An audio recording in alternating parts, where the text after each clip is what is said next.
안녕하세요. 주식 전하는 남자입니다. 엔비디아 3분기 실적 발표가 나왔습니다. AI 열풍의 중심에 선 엔비디아가 시장 예상도 훌쩍 뛰어넘는 성과를 보여줬는데요. 매출이 350억 달러, 우리 돈으로 거의 50조 원이죠. 전년 대비 94%, 순이익은 106% 급증이 나왔습니다. 정말 해가 갈수록 더 벌어들이는 이 모습이 왜 나스닥의 대장인지 납득이 가는 실적인 거죠. 이 매출의 88%가 데이터 센터, 즉 AI 칩, 그 중에서도 주력인 H200입니다. 젠슨 황 CEO도 전 세계적으로 엔비디아 컴퓨팅으로 전환이 가속화되고 있다. 다시 말해서 영향력이 커지고 있다. 이렇게 언급을 했죠. 4분기의 매출 전망치는 375억 달러대인데 시장 기대치는 약간 밑도는 수준입니다. 그럼에도 불구하고 현재 주력 모델인 H200 수요는 여전히 상승 중이고 내년 출시될 블랙웰의 잠재 수요도 지금 폭발적이죠. 대만의 TSMC가 파운드리 설비 투자를 공격적으로 확대하면서 이 잠재 수요에 대비 중입니다. 빅테크 기업의 자체 설계 AI 반도체 주문이 몰리는 내년 2025년부터 진정한 전성기가 열릴 것이다. 이런 전망이 지배적이기 때문에 AI 반도체 소식 지속적으로 체크하셔야 됩니다.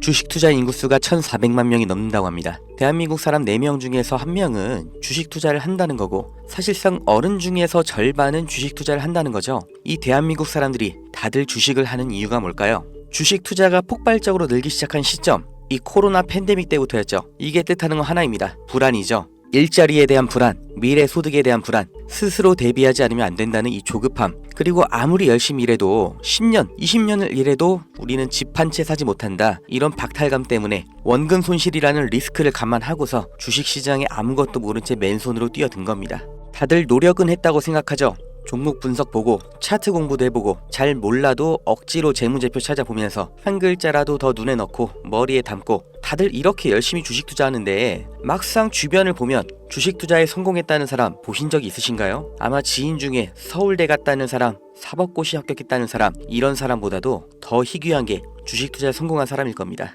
그런데 이상하다고 생각한 적 없으세요? 왜 투자인데 공부를 하고 들어갔는데 성공할 확률은 실제 투자나 자영업이 아니라 복권 당첨에 더 가까울까요?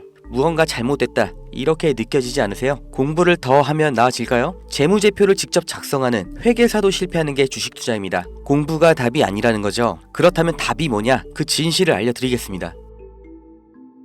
구독자님들, 노력을 안 해서 공부가 부족해서 내가 욕심을 크게 부려서 그래서 주식 투자에 실패한 게 아니에요. 잘못을 해서 실패한 게 아니란 말이에요. 애초에 우리는 속고 있었어요. 이길 수가 없는 싸움판에 맨몸으로 내던져져서 나보다 강하고 무기도 갖고 있고 심지어 이 싸움을 준비하고 있던 누군가와 싸워야 했습니다. 이길 리가 없죠. 한두 명의 운 좋은 사람, 특별한 재능이 있는 그런 사람이 아니라 모든 사람이 다 희생자였을 뿐이에요. 그 범죄자가 누구냐? 코스피, 코스닥입니다.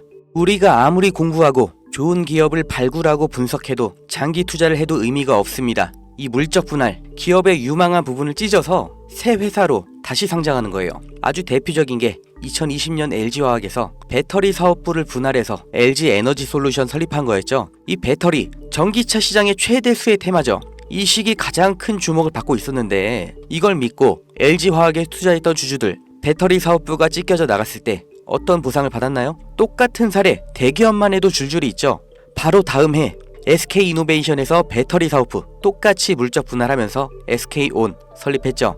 SK의 미래를 책임질 주요 사업인데 이걸 알고 미리 SK이노베이션에 투자한 통찰력 있는 똑똑한 주주는 배신을 당한 겁니다. 또 카카오톡이라는 메신저를 플랫폼으로 활용해서 카카오페이, 카카오뱅크 전부 성공을 시켰죠. 그런데 카카오페이, 카카오뱅크 각각 따로 물적 분할을 해버렸어요. 카카오의 주주들은 뭐가 된 거죠? 내가 갖고 있는 주식에서 가장 중요한 부분이 그냥 찢겨져 나간 거예요. 손해는 개미가 봤죠. 오너는 손해를 봤나요? 전혀 아니죠. 10,000원짜리 한 장이었던 게 1,000원짜리 10장이 됐을 뿐이에요. 오히려 나눠먹기, 돌려쓰기 더 편해진 거죠. 일반 주주들, 개미들만 일방적으로 당하는 겁니다. 어떻게 이렇게 뻔뻔하게 할 수가 있어요? 미국에서 이런 짓 하면 박살납니다. 미국 세법에 섹션 355라는 게 있습니다. 물적 분할의 조건을 다른 거예요. 여기 써있죠. 디스트리뷰션, 분할, 스탁, 주식과 증권을 나눌 때, 분할을 할 때 어떻게 해야 되냐? 실질적인 사업 목적이 따로 있어야 되고 최소 5년 이상 독립적으로 운영을 하고 있었어야 되고 자회사 80% 이상의 통제권을 갖고 있어야 되고 분할된 주식도 기존 주주들에게 공정하게 분배를 해야 된다. 이런 여러 가지 조건을 다 만족해야 돼요. 이걸 무시하고 그냥 물적 분할을 하면 바로 엄청난 세금 폭탄이 날아옵니다. 사실상 벌금을 내라는 거예요. 그러니까 미국의 기업들은 물적 분할할 때 아주 철저하게 기준에 맞춰서 하죠. 미국의 대표적인 기업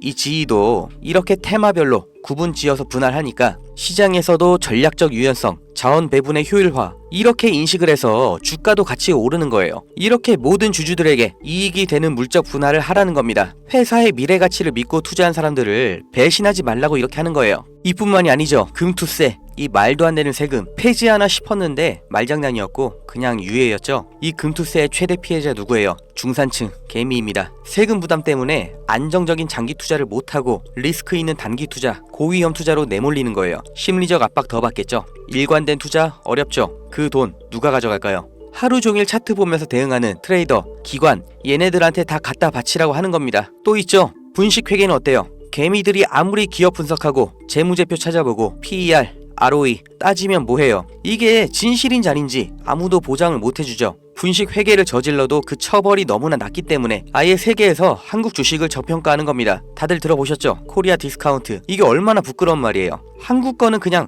낮춰본다는 거예요. 미국에서 앨런 사태 벌어졌을 때는 CEO가 24년형, 우리나라에서 대우 사태 때는 형 집행정지, 대통령 특별사면, 대한민국의 모든 상장 기업에 세력이 안 붙은 종목이 없다고 하죠. 저라도 돈이 많으면 주식으로 이렇게 장난치겠어요. 무조건 이기는 게임이잖아요. 있는 사람, 가진 사람들끼리 알아서 판 짜서 해먹고 개미들은 아무리 노력해도 결국 당할 수밖에 없는 이 불합리한 콜로세움, 이게 코스피, 코스닥의 정체입니다. 이 짜여진 판에서 개미가 혼자 준비해봤자 그냥 먹잇감이에요. 그럼 우리는 어떻게 해야 되냐? 그 답을 알려드리겠습니다. 들어오세요. 트럼프가 당선 확정되고 제가 무슨 주식을 샀는지, 환율이 1450원 찍으면 제가 무슨 종목 들어갈 건지 이 안에서 다 보여드립니다. 증명은 제가 할 거고 눈으로 보시고 따라오시면 됩니다. 종목 빼가는 유료방 업자인지 구독자님 맞는지 문자로 확인만 할 거고요. 유료 아닙니다. 대가 없습니다. 가입 이런 거 절대 없어요. 그냥 여기 모이세요. 2290-8285 여기로 문자, 아파트 이렇게 남겨주시면 됩니다.